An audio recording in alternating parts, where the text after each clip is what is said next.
Okay, let's get started. Today, we're doing a deep dive into a really interesting plant, Anemopsis californica. That's the one. Most people probably know it as yerba mansa, though, or sometimes the household herb. Right, the household herb.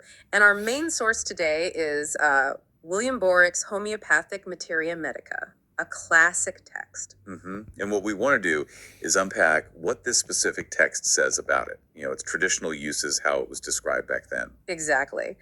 Boericke calls it primarily a mucous membrane medicine, but when you actually read the entry, it lists, well, quite a surprising range of applications. It really does. And, thinking about these old materia medicas, they were like encyclopedias, weren't they? Documenting observations, traditional knowledge. Yeah, just recording what people were seeing and using. And for yerba mansa, Anemopsis californica, the focus, like you said, is definitely on mucous membranes first. Boericke points to chronic inflammation. Specifically nasal and pharyngeal membranes. It uses that older term, the Schneiderian membrane. Yeah, basically the lining of your nose and throat. It highlights situations where the tissues are kind of relaxed. Yeah. And there's a lot of discharge, profuse discharge. Okay, so mucous membrane medicine mainly points to those, well, catarrhal states, as the text puts it. Exactly, like inflammation. That full stuffy feeling you get in your head and throat. Those common uncomfortable things. That makes sense, but then it gets broader, right? That household herb nickname starts to make more sense. It really does. Because beyond that main use for, like, nose and throat issues, the source lists quite a few other conditions where it was apparently found useful. Ah, found useful. That's interesting phrasing. Well, yeah, and the text is careful to point out it was not yet proven. In the homeopathic system back then, proving was a specific thing, right? Testing on healthy people to see what symptoms came up. Okay, so it hadn't gone through that whole formal process. Not according to this text, at least not at that time. But crucially, it was still documented as being useful in actual practice for this other stuff.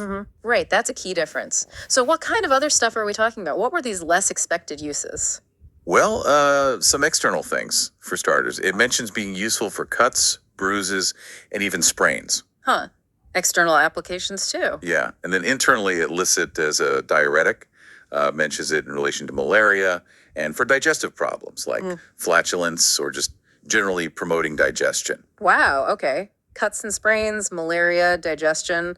That's quite a mix. It really covers a lot of ground. It does, and there's more. The text also brings up its use for other types of discharges, not just nasal. Things like diarrhea and urethritis. Diarrhea and urethritis too. Okay. And maybe one of the most, surprising entries is about the heart. It mentions using it in cases of heart excitement. Heart excitement. Yeah, acting as a quieting agent is how it's described.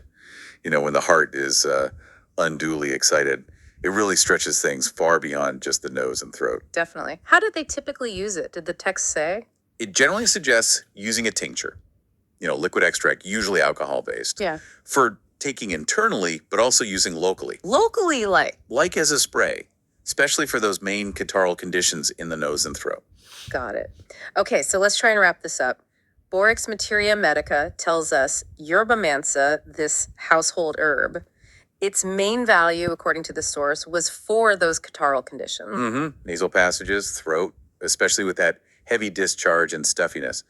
That seems to be the core documented use here. Right. But it's also really fascinating how the text captures this much broader picture, all these other applications where it was found useful. Yeah, from cuts and sprains to digestion, malaria, even that mention about the heart, it covers a lot. And that point about it being found useful but not yet proven in their specific system is important context, isn't it? Absolutely.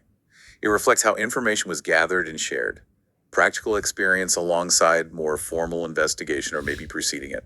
You can really see why it might have earned that household herb nickname with such a wide range of documented traditional uses in just this one source. Definitely. It makes you wonder, doesn't it? Yeah, it leaves you with a thought, maybe. How did people, way back observing nature, figure out that one single plant might be useful for such different things? And what does finding this history recorded in texts like Materia Medicas actually tell us about how people approached health and healing in the past, using what was around them? Something to think about.